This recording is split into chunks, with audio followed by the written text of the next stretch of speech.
du projet de loi de finances pour 2021.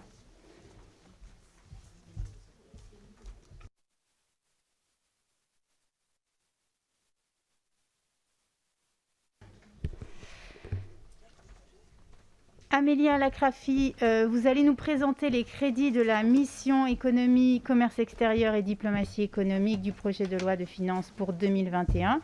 Puis je donnerai la parole à Jean-Paul Lecoq pour la contribution du groupe de la gauche démocrate et républicaine. Dans votre rapport, Madame la rapporteure, vous nous proposez un tableau général et précis des dispositifs administratifs et financiers de soutien au commerce extérieur français, avec des propositions pour certains aménagements. Vous y trouvez une synthèse des multiples financements mis en œuvre par la mission Plan de relance du projet de loi de finances pour 2021 à destination des acteurs du commerce extérieur. Le rapport contient également un éclairage nouveau sur les acteurs du secteur privé que notre rapporteur appelle à mieux intégrer dans notre dispositif de soutien.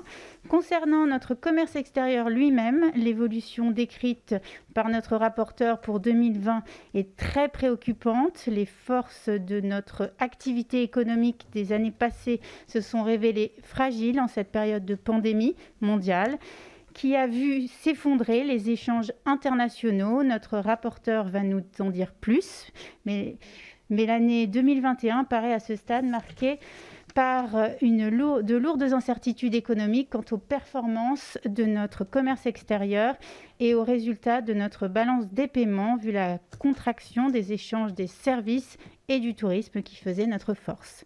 Je donne la parole à Amélia Lacrafi. Merci Madame la Présidente et un grand merci surtout à Bruno Legrain de m'avoir supporté pendant tout ce rapport. Et une pensée pour Maëlle de Sarnez, j'ai hâte qu'elle revienne parmi nous. Chers collègues, l'année 2019 a marqué une certaine embellie pour notre commerce extérieur. Entre 2018 et 2019, le solde a progressé de 3,9 milliards d'euros grâce à une augmentation des exportations. Le nombre d'exportateurs était également au premier trimestre 2020 au plus haut niveau depuis presque 20 ans, dépassant les 129 000 entreprises. L'épidémie de coronavirus est venue malheureusement heurter de plein fouet cet élan. Le déficit commercial des biens pour le premier semestre 2020 s'élève ainsi à 34 milliards d'euros contre 29 milliards au premier semestre de l'année dernière. Pour l'année entière, le déficit de notre balance commerciale pour les biens devrait atteindre 79 milliards contre 50,8 milliards l'année précédente. Il y aurait bien sûr des nuances à faire selon les secteurs. Ceux qui sont les plus ouverts à l'international et dont le poids est particulièrement important dans nos exportations, comme l'aéronautique et l'automobile, sont les plus touchés. Les industries agroalimentaires et pharmaceutiques ont en revanche relativement mieux résisté à la crise. Dans le domaine des services, le tourisme est particulièrement impacté. Cette contraction de notre commerce extérieur s'inscrit dans un contexte général de repli des échanges mondiaux. Alors, que peut-on augurer pour 2021 et les années suivantes ? Les économistes font preuve d'un timide optimisme. Le FMI table sur une croissance du PIB mondial de 5,2% en 2021 et l'OMC anticipe une croissance des échanges mondiaux de 7,2%. Le rapport économique, social et financier, quant à lui, prévoit un rebond des exportations françaises de 12,6%.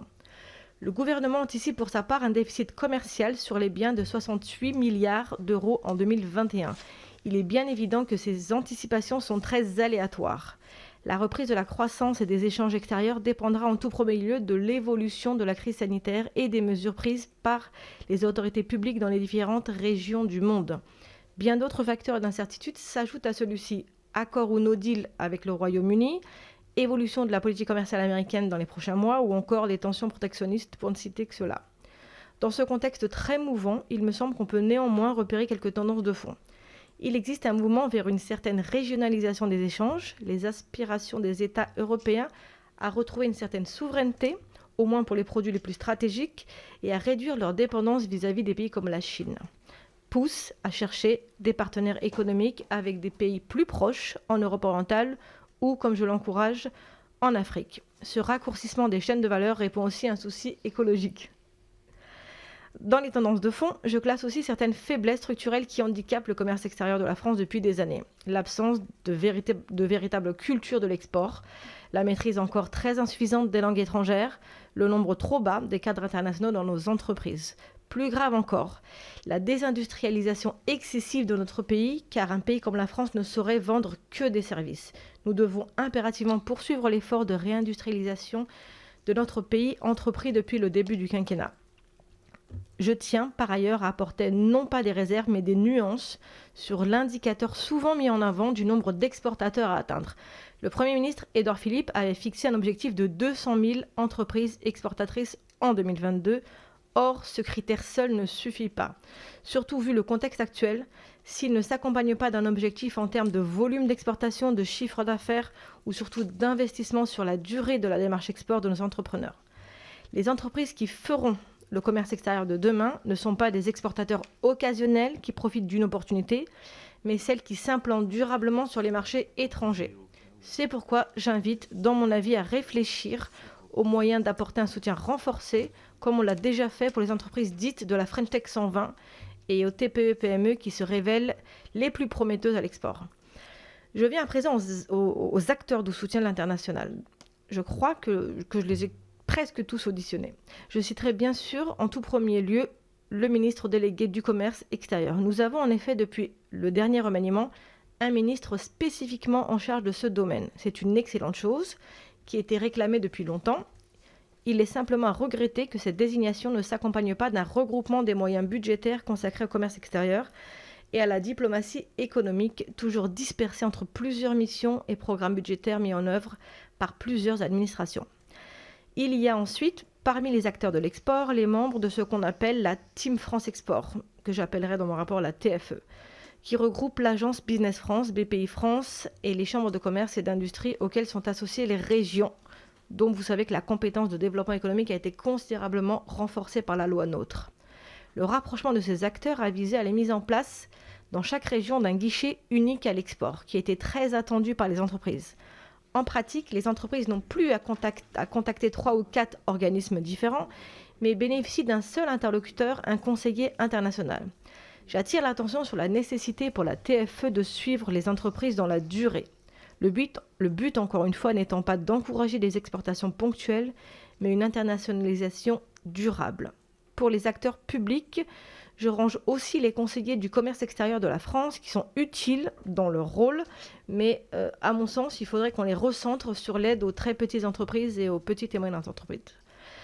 Aux côtés des acteurs de la sphère publique, il y a les acteurs privés dont le rôle est tout aussi essentiel et qui doivent être, selon moi, mieux associés à la politique de l'export. Je pense aux opérateurs spécialistes du commerce international qu'on appelle les OSCI, mais aussi aux chambres de commerce et d'industrie françaises à l'international, les CCI-FI, qui sont une vitrine essentielle de notre présence économique à l'étranger. Nous devons impérativement encourager les acteurs publics et privés à conserver la cohésion qui les a rassemblés durant la période de confinement et qui a permis de conseiller avec efficacité le gouvernement dans la préparation de son plan de relance export. Je pense aussi aux grandes entreprises elles-mêmes qui ont un rôle à jouer pour soutenir les petites et moyennes entreprises. Les entreprises allemandes ou italiennes sont réputées pour, selon l'expression consacrée, chasser en meute et s'appuyer les unes sur les autres, contrairement à leurs homologues français. J'avance dans mon avis plusieurs propositions pour essayer de renforcer cet esprit collaboratif. Je pense enfin aux entrepreneurs français à l'étranger, qu'on appelle les EFE, qui sont bien souvent les ambassadeurs de nos produits et dont de nombreux emplois en France dépendent. J'avance là aussi des propositions pour les soutenir dans un contexte où ils sont fortement éprouvés. Après de premières mesures mises en place dès le début de la crise du Covid, le gouvernement a annoncé en septembre dernier un plan de relance global qui comporte un volet relatif à l'export d'un montant de 247 millions d'euros pour la période 2020-2022. Dans le présent projet de loi de finances pour 2021, ce sont outre 52 millions d'euros destinés à financer les dépenses d'appel en garantie de l'État et plus de 100 millions d'euros qui sont prévus en autorisation d'engagement pour renforcer les moyens de Business France, de BPI et du FASEP. Le FASEP, c'est le Fonds d'études et d'aide du secteur privé qui permet de financer les études de faisabilité en amont des projets d'investissement dans les pays en développement. Ces crédits, inscrits dans la mission budgétaire Plan de relance, serviront notamment à financer un certain nombre d'outils de soutien. Je citerai par exemple le chèque export qui permet de prendre en charge jusqu'à 50% d'une prestation d'accompagnement à l'export, ou le chèque VIE destiné à subventionner la mission des VIE à hauteur de 5 000 €, ou encore le renforcement de l'assurance prospection. Ces mesures sont positives compte tenu notamment de leur impact sur la sécurité de la trésorerie des entreprises concernées. Leur portée à moyen et long terme devra néanmoins être évaluée compte tenu des incertitudes qui pèsent, bien entendu par exemple sur la possibilité de réaliser des missions à l'étranger ou d'y envoyer des VIE. Les crédits prévus dans la mission budgétaire Plan de relance viennent en complément de ceux inscrits dans la mission Économie. On trouve dans celle-ci, outre la rémunération de BPI France d'un montant de 51,65 millions d'euros, la subvention pour charges de service public de Business France qui s'élève à 87,62 millions d'euros dans le présent projet de loi de finances, contre 90,12 millions d'euros en 2020. Cette évolution est conforme aux engagements inscrits dans la COM de Business France pour la période 2018-2022, COM étant le contrat d'objectifs et de moyens. Je rappelle que Business France prévoit 2 autres subventions plus résiduelles en provenance de 2 autres missions budgétaires. Avant de terminer, je dirai un mot du secteur sur lequel j'ai choisi de porter cette année un regard plus précis, celui du numérique. C'est un secteur dynamique et résolument tourné vers l'international. C'est un secteur qui a montré une certaine résilience dans la crise. Il mérite d'être soutenu pour au moins 2 raisons. Tout d'abord, il y a un potentiel de croissance à l'export et beaucoup de marchés à saisir pour nos entreprises, par exemple dans le domaine de la cybersécurité. Ensuite, nos entreprises en général et nos exportateurs en particulier devront de plus en plus dans le contexte actuel recourir aux outils digitaux, la vente en ligne, les salons virtuels et e-vitrines.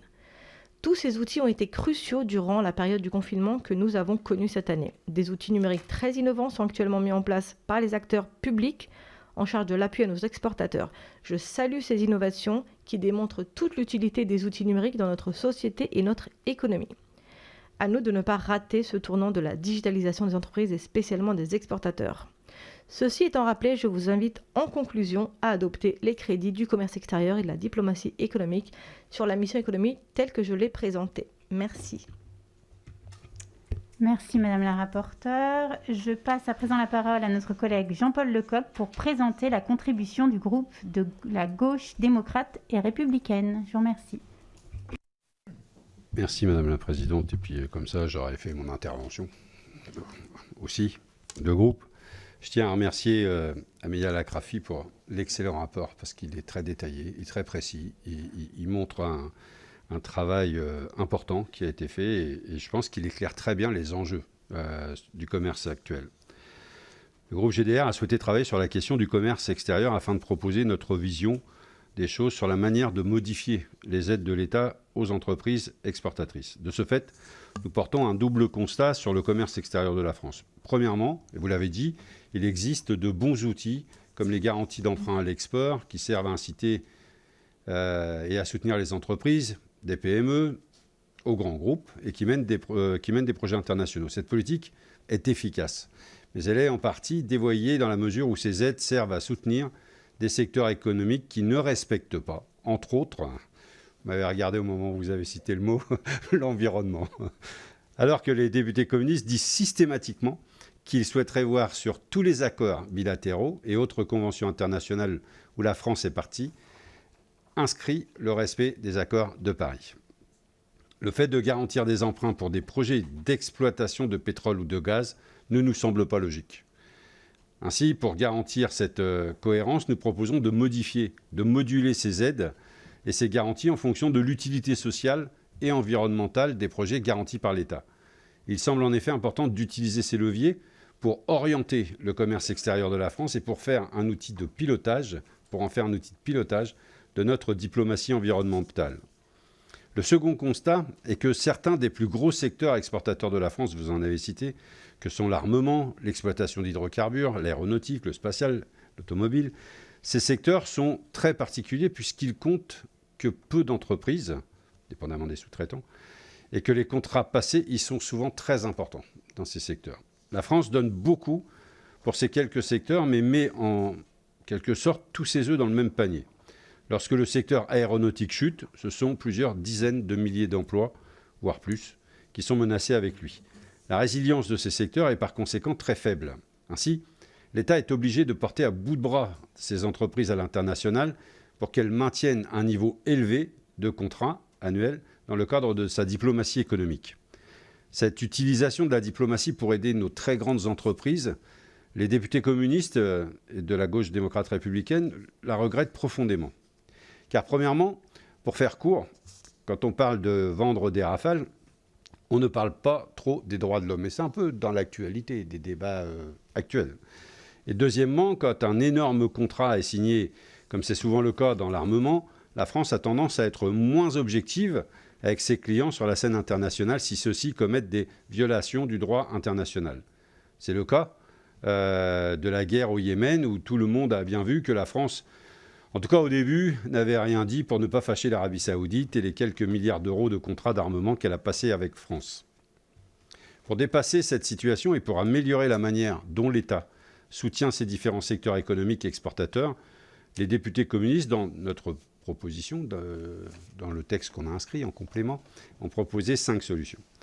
Je souhaiterais faire un petit zoom sur les deuxième et troisième points, à savoir les questions portuaires et logistiques. Député du Havre, vous voudrez bien accepter ce sujet. La France est en train de se tirer une balle dans le pied en acceptant de faire des ports néerlandais le débouché de l'économie française, au détriment de ses ports nationaux, notamment Marseille et Le Havre. Le canal Seine-Nord-Europe va renforcer les ports des Pays-Bas en affaiblissant les nôtres. Il est très grave d'en arriver là pour notre commerce extérieur. Cela mettrait en danger des dizaines de milliers d'emplois dans les ports français. Et cela rendrait nos entreprises dépendantes d'infrastructures sur lesquelles nous n'aurons plus la main. Cette vision européenne des choses va probablement coûter très cher à notre pays qui s'apprête à donner une partie non négligeable de sa souveraineté. Contre cette politique, je tiens vraiment à saluer la charte signée par les logisticiens français, quasiment tous, qui disent qu'il est bon que toutes les marchandises qui entrent ou sortent de France passent par des ports français. Le gouvernement ferait mieux de s'en inspirer en prenant en compte cette charte. Et s'il va au bout de cette logique, il devra s'interroger très sérieusement sur l'opportunité de créer le canal Seine-Nord. Évidemment, dans la droite ligne de ce que le groupe GDR a proposé dans ce rapport, je tiens à souligner que les députés communistes ont toujours soutenu le produire en France. Et ça avait commencé par la voix de Georges Marchais. Je m'autorise à le citer ici. Et l'importance d'une industrie indépendante face à cette mondialisation. Je suis satisfait de voir que depuis la crise sanitaire de mars et juin, le groupe majoritaire s'est enfin rendu compte que l'indépendance totale des pays et la gestion des flux tendus des biens, y compris sur des secteurs de souveraineté comme le médicament, étaient très dangereuses dès lors qu'une crise mondiale apparaissait. Les ruptures d'approvisionnement en masques et en médicaments ont montré l'urgence d'une gestion plus locale de notre économie. Le rapport de ma collègue Amélia Lacrafi y fait référence. Et j'espère que le gouvernement saura s'en inspirer. Il reste maintenant à prendre conscience pour notre gouvernement, pour le gouvernement de la France, le nôtre étant pas forcément le mien, et pour la majorité, que les accords, c'est le gouvernement de la France, que les accords de libre-échange, loin de favoriser le commerce extérieur, contribuent à spécialiser nos économies et à les rendre toujours plus fragiles. Nous n'avons cessé de le répéter, accord après accord, etc. dans notre commission. Les choses démontrent que cela devient une réalité. Il a fallu du temps, mais comme on dit dans ma force politique, dans mon parti, c'est la vie qui démontre les choses. Et la vie est en train de démontrer que peut-être nous n'avions pas tort. Il faut donc s'y opposer à ces accords de libre-échange dans l'intérêt de l'Europe, mais aussi dans l'intérêt de notre économie et de nos industries pour proposer enfin une autre mondialisation. Et nous ne soutiendrons pas les budgets liés à ce rapport, même si nous avions à voter le rapport, nous le voterions bien volontiers, tellement il est de bonne qualité. Merci beaucoup pour votre contribution, monsieur Jean-Paul Lecoq.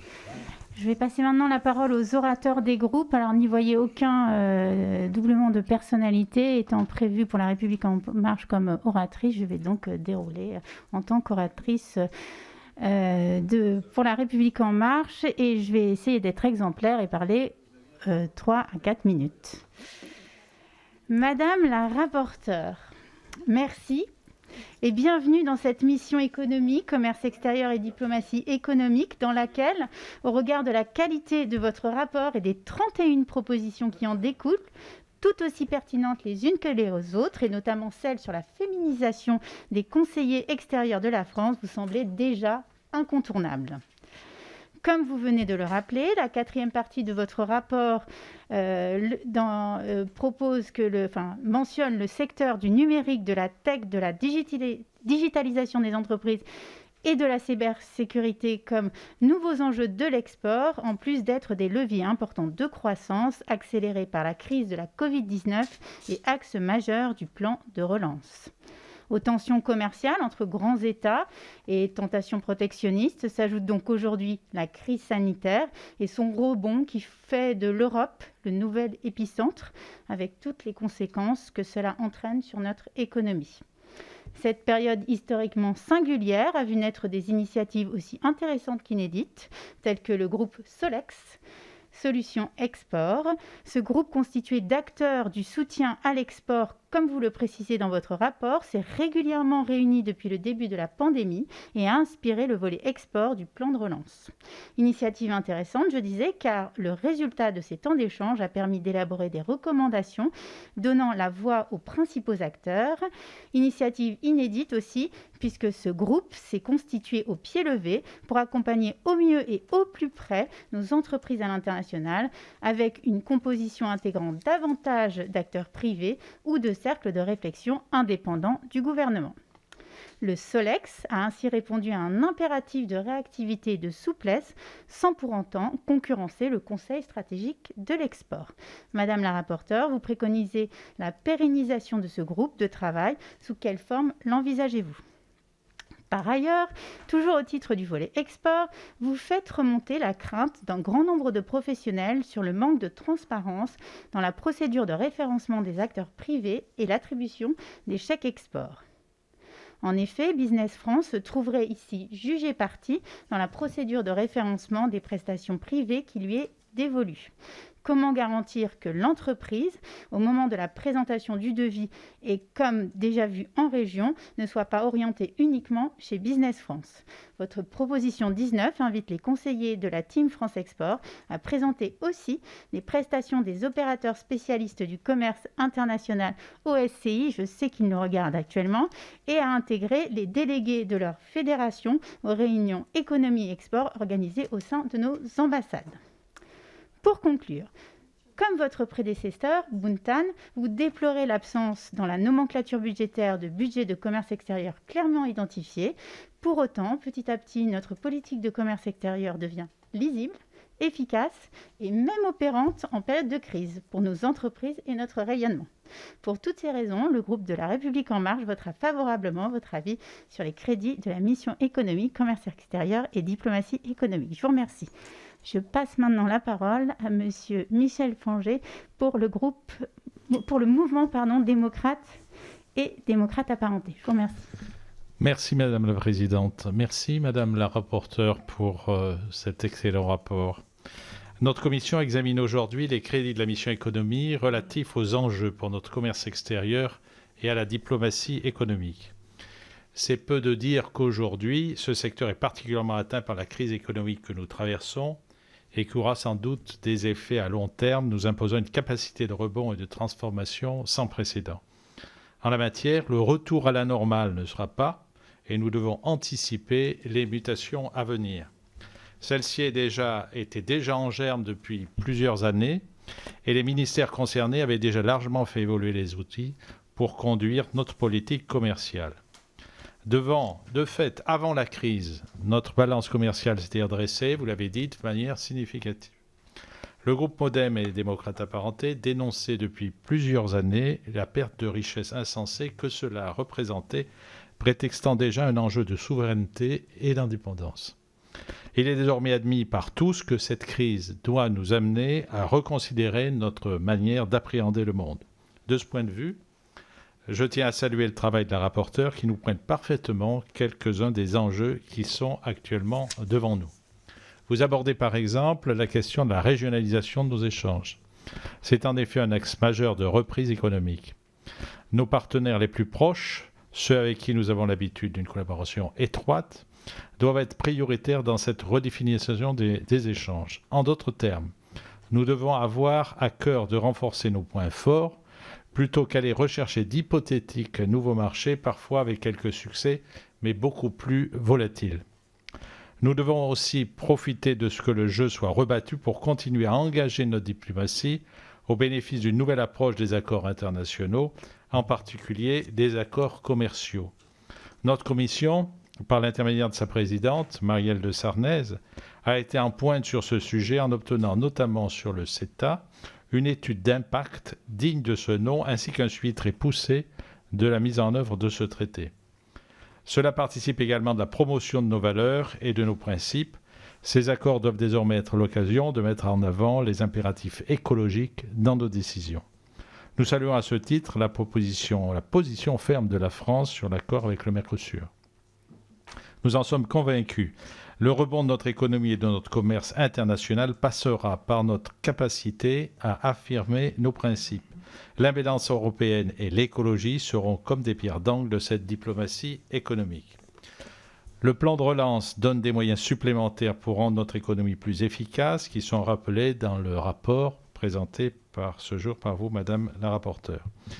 Votre travail de compilation des multiples dispositifs est particulièrement important pour que les acteurs concernés puissent en profiter.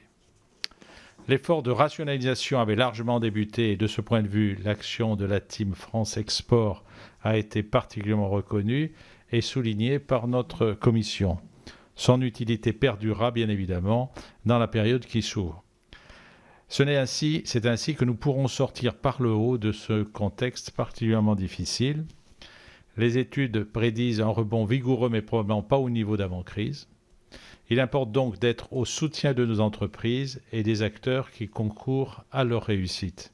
C'est pourquoi notre groupe démocrate et démocrate apparenté soutiendra les crédits qui nous sont présentés. Je vous remercie. Merci. La parole est à Alain David pour les socialistes et apparentés. Merci Madame la Présidente, Madame la rapporteure. Merci Amélia tout d'abord pour votre rapport qui illustre les défis auxquels fait face le commerce international dans le contexte de contraction spectaculaire de la demande internationale, de rupture des chaînes d'approvisionnement, de difficultés logistiques ou de restriction des déplacements. Je salue l'ambition des propositions de votre rapport. Je vais centrer mon propos de ce matin sur le point problématique des conséquences du Brexit. On sait que le Royaume-Uni est, ou devrais-je dire, était un partenaire commercial majeur pour de nombreuses entreprises. Je lis qu'un accord commercial avec le Royaume-Uni permettrait d'atténuer les conséquences économiques du Brexit. Et je m'interroge sur le chiffrage de ces conséquences, et notamment de l'éventuelle dépréciation de la livre par rapport à l'euro, qui pourrait poser rapidement des problèmes de compétitivité, et je ne parle même pas des conséquences sur le tourisme. Pouvez-vous nous dire si vous disposez d'éléments chiffrés complémentaires? Merci.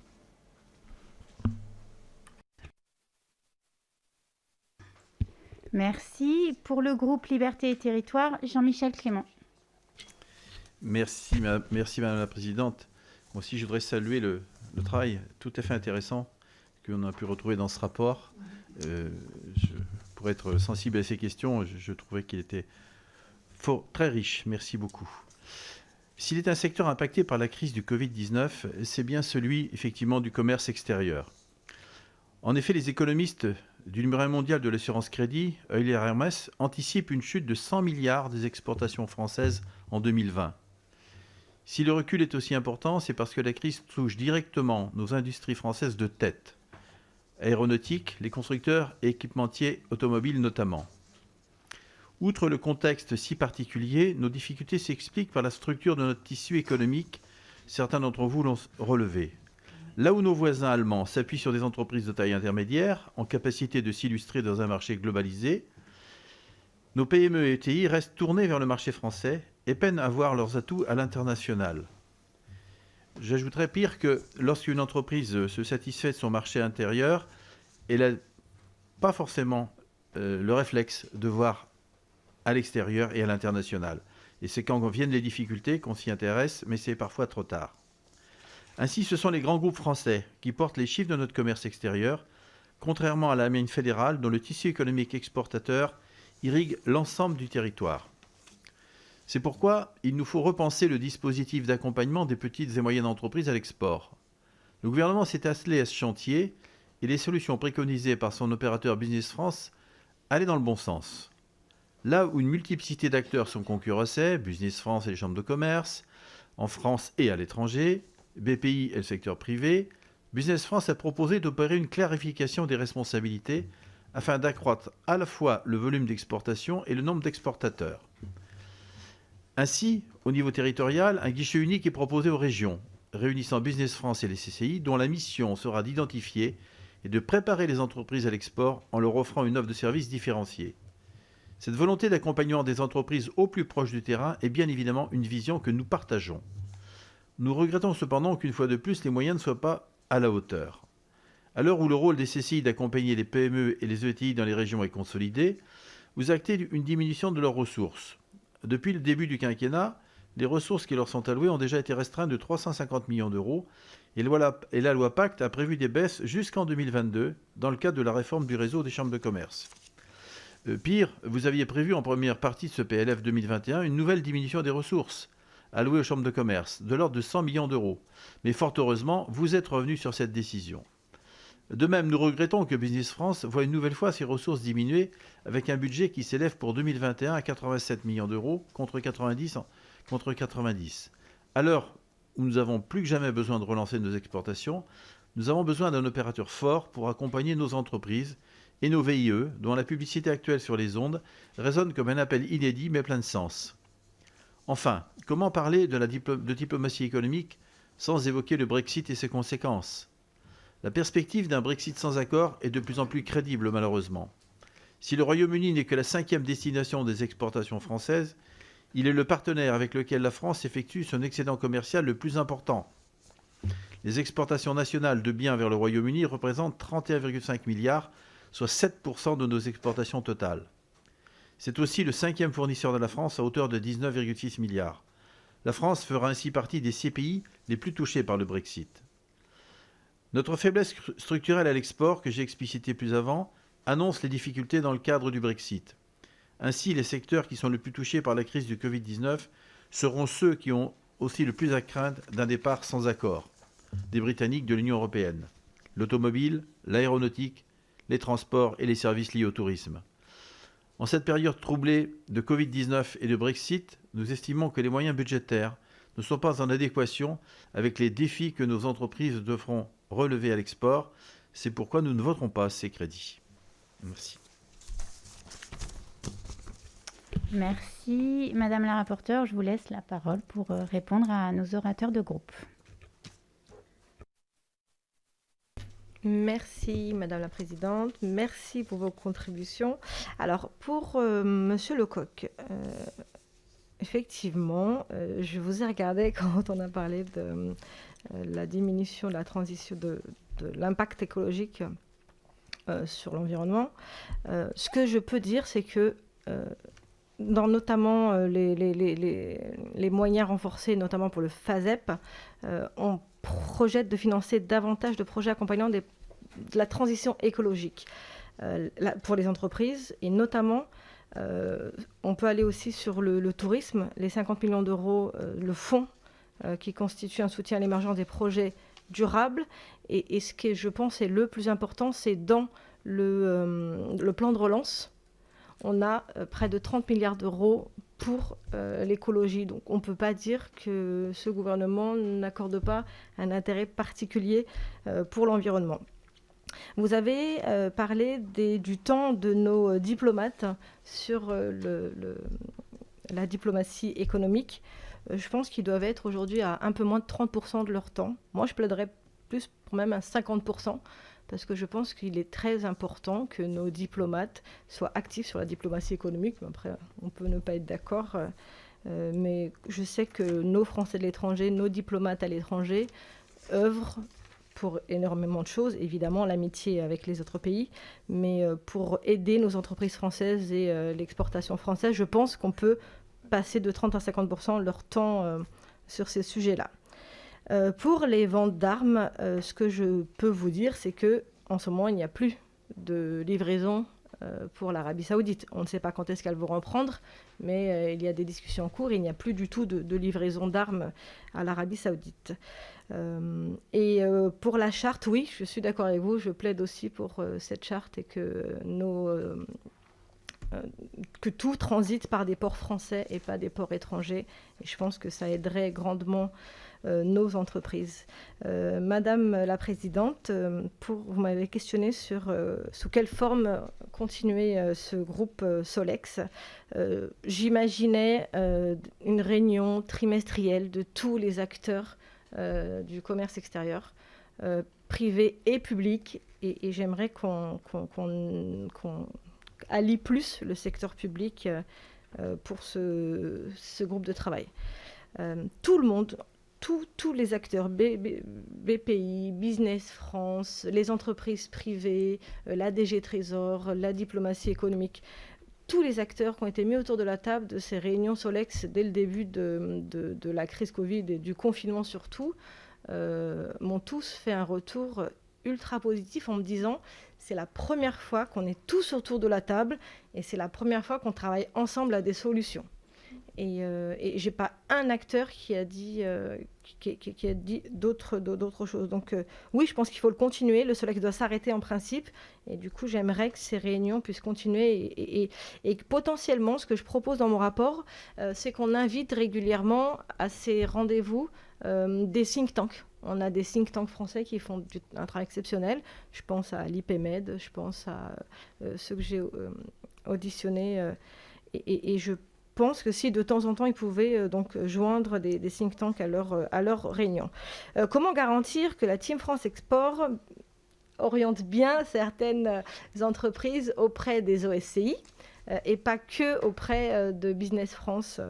Alors moi je pense qu'il faudrait peut-être qu'ils aient ce qu'on appelle des KPI, des indicateurs par agent, et qu'on puisse les juger pas seulement sur le nombre d'entreprises accompagnées, parce qu'aujourd'hui, ils doivent faire un seul chiffre d'affaires, et ils sont commissionnés sur le nombre d'entreprises accompagnées. Moi, je pense qu'il faudrait équilibrer en proposant un autre indicateur qualitatif, d'autres indicateurs au pluriel qualitatifs, dont celui d'envoyer les entreprises vers le secteur privé, parce que les entreprises privées du secteur se sont plaints et m'ont dit que depuis le début de l'année 2019, elles auraient perdu 30 à 40% de leur chiffre d'affaires parce qu'avant les guichets uniques, notamment en région de la Team France Export et le guichet unique à l'export, les conseillers des CCI, des chambres de commerce, envoyaient les entreprises aux entreprises privées.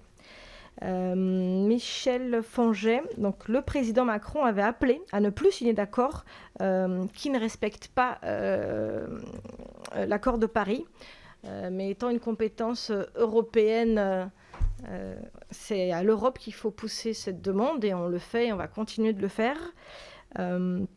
Et ce que je peux vous dire, c'est qu'en l'état, en ce moment, on ne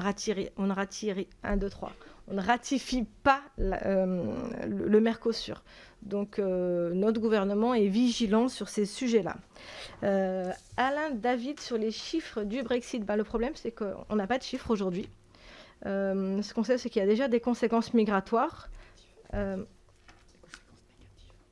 Oui. Nos entreprises sont inquiètes parce qu'elles pensent et elles sont sûres qu'il va y avoir des formalités douanières, ce qui risque de leur compliquer la vie, et surtout sur comment perturber l'approvisionnement et la chaîne d'approvisionnement. Je pense qu'on risque d'avoir beaucoup de mécontents.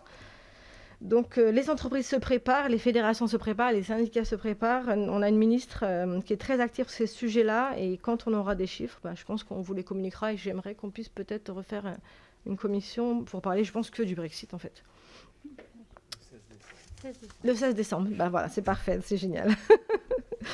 Monsieur Clément, en effet, vous avez abordé le fait que c'est surtout les grandes entreprises qui exportent. C'est vrai.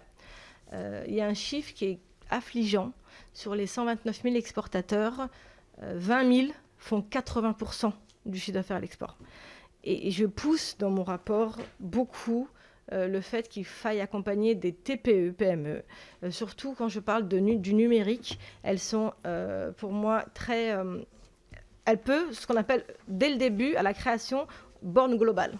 Et dès lors qu'on les pousse à borne globale, donc dans leur business plan, imaginez déjà aller à l'international, elles y vont bien. Mais le problème, ça reste un problème, il me semble, ça n'engage que moi, après tout, même mon expérience d'entrepreneur, et moi j'avais mes clients en Afrique, quand on allait voir en tout cas un conseiller de la CCI, quand on était petit et avec un petit chiffre d'affaires, il vous poussait à vous consolider sur le territoire et vous dire non, c'est trop compliqué, n'y allez pas maintenant, consolidez-vous. Et on avait, ça change, ça évolue, une idéologie de se dire il faut qu'une entreprise saine doit faire 70% de son chiffre d'affaires en France et 30% international. Or, sur des TPE, PME du numérique, on en a beaucoup qui font 100% de leur chiffre d'affaires international et dès lors qu'elles créent l'idée, leur commerce est à l'international. Donc là, il y a effectivement un changement de mentalité très, très, très utile. Enfin, sur les baisses des crédits, je pense qu'il faut saluer encore une fois ce plan de relance qui prévoit des crédits additionnels et on a 60,3 millions d'euros alloués à Business France. Donc moi, je suis plutôt très positif sur ces crédits export. Merci Madame la rapporteure. Nous passons à la seconde salve de questions. La parole est à Jean-François Mbaye. Oui, merci Madame la Présidente. Quelques mots pour saluer la qualité du travail de notre rapporteur, la remercier de ces éclairages. Vous l'avez d'ailleurs souligné, Madame la rapporteure, à l'instar de beaucoup d'autres pays, la France subit de plein fouet les conséquences économiques de la pandémie de Covid-19 et au premier semestre 2020, notre déficit commercial des biens s'est dégradé. Vous l'avez rappelé, à moins 34 milliards d'euros contre moins 29 milliards sur la même période l'année passée. Et si cette évolution négative n'est pas surprenante, elle est néanmoins très préoccupante pour nos entreprises, notamment celles dont l'activité repose en grande partie sur leur présence sur les marchés internationaux. Afin de relancer les exportations, vous l'avez aussi dit, nos deux ministères, le ministère des Affaires étrangères et le ministère de l'Économie, ont élaboré un plan de relance. Ce plan de relance ambitieux de nos exportations qui comprend une dizaine de mesures qui sont réparties en 5 axes. Bien que ça ne figure pas dans votre rapport, et j'en conviens totalement, je souhaiterais néanmoins vous interroger sur la traduction des mesures numéro 6 et numéro 7 de ce plan qui concerne la mise en valeur des produits et du savoir-faire de nos entreprises auprès des clients étrangers. Les salons et autres moyens de faire connaître leurs services jouent un rôle important pour les entreprises, notamment celles dont la taille ne leur permet pas nécessairement de bénéficier d'un dispositif de communication ou de marketing de grande ampleur. À une heure où il semblerait malheureusement que nous nous acheminions vers un durcissement des mesures de sécurité sanitaire, je souhaite donc bénéficier de votre avis sur les moyens financiers et matériels qui ont été déployés ou qui seront déployés dans le cadre de la numérisation de ces prestations qui permettent à nos entreprises de se faire connaître et de se vendre à l'international. Et je l'ai fait en 2 minutes. Merci, Madame la Présidente. Bravo et merci. La parole est à Liliana Tanguy. Merci, Madame la Présidente. Merci, chère Amélia, pour cet avis et la qualité de votre rapport. Alors, vous l'avez évoqué, la difficulté liée à la crise sanitaire que nous traversons met à mal en fait l'export et ça vient d'être dit, une décroissance de l'export et une aggravation du déficit commercial.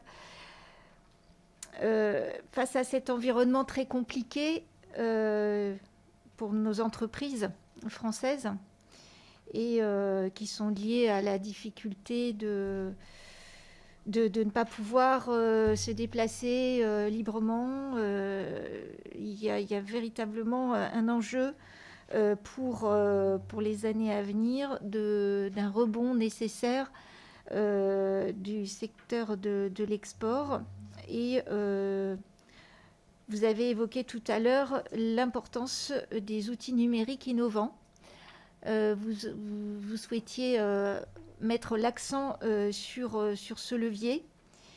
Et je voulais en savoir un peu plus sur ces outils numériques, comment ils sont mis en place par les organismes de soutien à l'export. Et j'espère qu'ils permettront ce rebond qui sera attendu pour pouvoir continuer à faire de l'export un levier de croissance. Et j'aimerais savoir quelles sont en fait les actions qui sont menées pour maintenir notre présence à l'étranger par le biais de ces outils et qui nous permettent de promouvoir nos services et nos produits de manière dématérialisée afin de remplacer les salons internationaux qui ont dû être annulés. Donc, qu'est-ce que vous pouvez nous dire de plus sur la nécessité de cette digitalisation de nos entreprises exportatrices pour pouvoir continuer à prospérer malgré la pandémie? Je vous remercie. Merci. La parole est à Anne Jeunet qui nous suit en visio grâce aux outils du numérique. Merci beaucoup, Madame la Présidente. Alors, merci beaucoup, Madame la rapporteure, pour ce rapport. Moi, je me regarde tous les ans de descriptions qui sont faites sur notre commerce extérieur. Merci beaucoup pour l'accent que vous avez mis sur nos entrepreneurs français à l'étranger. Je voudrais souligner, effectivement, comme vous l'avez dit, certains sont en difficulté. Je déposerai dans les toutes prochaines semaines ou jours une proposition de loi qui permettra d'identifier qui sont ces entrepreneurs français. Moi, je te coupe, nous n'avons pas le son, en fait. Je pense que ton micro est coupé depuis le début. Est-ce que vous m'entendez là? Celui de ton ordinateur. On n'entend pas, en fait. Ah ben, pourtant, il est bien... Vous avez un problème parce... Là, c'est bon, on t'entend. Alors, j'y vais. Merci, Madame la Présidente. Il y a un gros écho, c'est pas ça. Pour ce rapport sur notre commerce extérieur, je voudrais mettre l'accent sur Business France et vous demander, Madame la rapporteure, si vous avez l'occasion d'observer ce qui pourrait se faire à l'étranger. Voici ma réflexion. Vous avez souligné que nos entreprises exportatrices doivent être durablement exportatrices. Je ne peux que vous rejoindre sur ce point. Vous avez également souligné, ce qui m'a beaucoup inquiété, c'est le passé du profil requis pour partir à l'international, avec une société qui devrait être confortablement installée en France avant de se produire. C'est vraiment une vision qui est évidemment. Je note également dans votre rapport que la subvention à Business France pour l'année prochaine va légèrement diminuer et qu'on lui demande de développer encore ses ressources propres. Tout ça en réduisant également sa présence à l'étranger. Alors, deuxième question, j'aimerais savoir comment France envisage de connaître le marché en étant moins présente sur ce marché. Première question. Ensuite, développer des ressources propres, et c'est là que je veux en revenir. Moi, ça me pose un problème. Une structure qui accompagne nos entreprises en leur vendant des services, je me pose la question de la qualité, de la sélection de nos entreprises qui est faite en amont. Je voudrais prendre pour exemple celui de l'Irlande, dont la structure de soutien à ces entreprises exportatrices est une structure publique, dont les services sont entièrement gratuits, mais il y a un accompagnement strict, une sélection très rigoureuse, et finalement la façon dont les entreprises rémunèrent cette structure de soutien, c'est qu'elles ont un engagement à créer des emplois en Irlande lorsqu'elles se projettent à l'international avec sa structure publique. Donc, moi, je vous pose la question à la rapporteure. est-ce que parmi les différents interlocuteurs que vous avez rencontrés, certains ont compris la pertinence d'avoir une structure que nous finançons à hauteur, dont j'ai bien vu pour l'an prochain, de 87 millions d'euros sur le programme Centre 4, et qui a besoin, pour nous, d'aller faire payer ces prestations aux entreprises qu'elle accompagne. Moi, j'ai vu encore une fois les entreprises, là où je suis en Asie, arriver dans un voyage de reconnaissance. Elles n'étaient ni préparées, ni sélectionnées correctement, avec d'ailleurs, vous l'avez dit, une maîtrise totalement absente des langues étrangères. Je vous remercie. Merci. D'autres questions? Non. Très bien. Nous passons aux réponses de la rapporteure. Je vous remercie.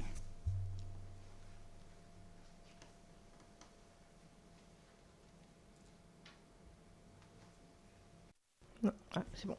Merci, Madame la Présidente. Alors, concernant les outils du numérique, pour Monsieur Jean-François Mbaye et Liliana Tanguy. Alors, bougez pas. Donc, la plateforme du numérique des solutions repose sur un socle conçu au niveau national. Depuis 2019, il est possible d'accéder à 14 plateformes en couleur de la région, 13 régions dédiées et aux ultramarins.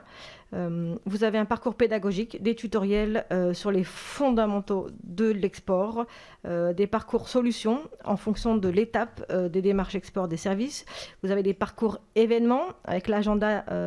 L'agenda permet à l'entreprise de prendre connaissance du programme France Export, mais également des programmes régionaux. Vous avez un parcours premier conseil pour une cinquantaine de secteurs stratégiques et la plateforme offre des recommandations pour choisir ces marchés cibles à l'export assorti de fiches décrivant les marchés et les conditions d'accès. Vous avez mis en place des infos live marchés apportant à l'entreprise des informations quotidiennes. Il y a énormément d'outils mis en place depuis le début de la crise. Sur les mesures 6 et 7, Jean-François, elles sont détaillées de la page 40 à 45 du rapport. Et du coup, en complément de ce qui existe déjà sur les salons en physique, la gamme de services inclut beaucoup des e-vitrines, des salons virtuels. On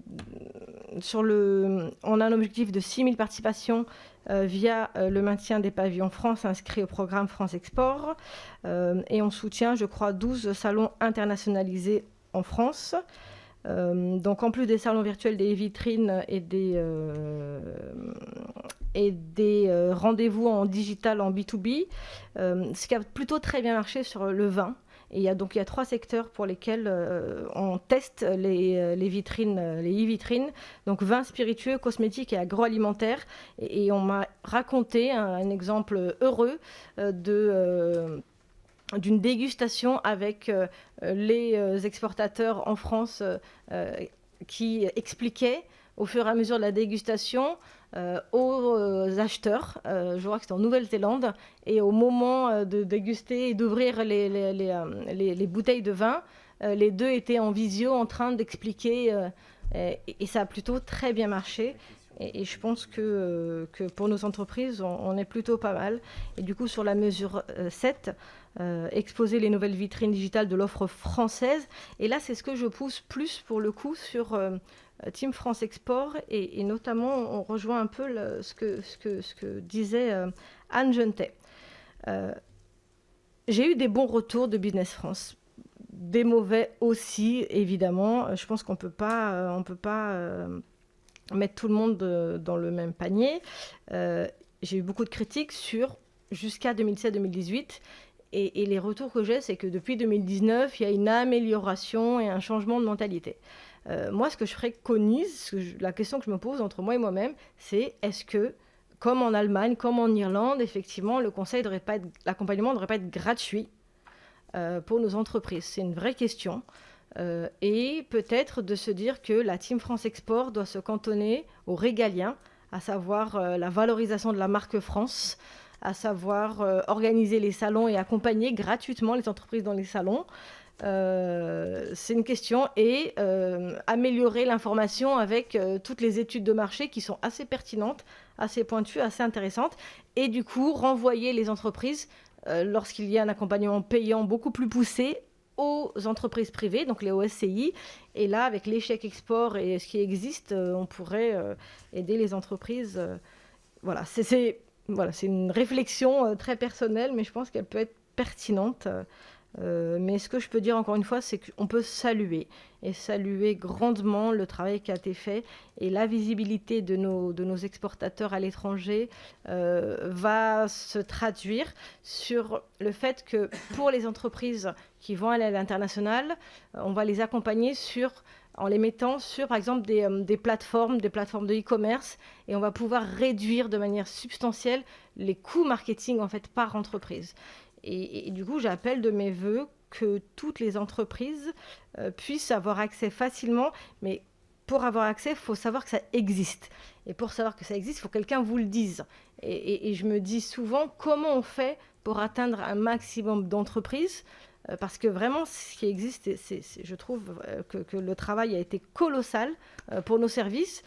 Du coup, je me pose la question, c'est ce que je mets dans le rapport, dans les recommandations. Est-ce que le banquier, est-ce que l'expert comptable, est-ce que le commissaire aux comptes ne devrait pas régulièrement échanger avec les entrepreneurs pour leur proposer les outils, et que du coup, même dans ces réunions Solex, avec tous les acteurs du commerce extérieur, ne pas convier de temps en temps les banques, les experts comptables, les commissaires aux comptes, pour que tous ensemble, on puisse aller aider nos entreprises, surtout les petites, sur ces marchés. Je ne sais pas si j'ai répondu à tout le monde. Merci beaucoup, Madame la rapporteure, pour votre expérience et le pragmatisme de vos propositions qui, je l'espère, seront suivies d'effets. La discussion générale est donc close. Je ne suis saisie d'aucun amendement. Je mets donc aux voix les crédits de la mission économie, commerce extérieur et diplomatie économique, sur lequel notre rapporteur a émis un avis favorable.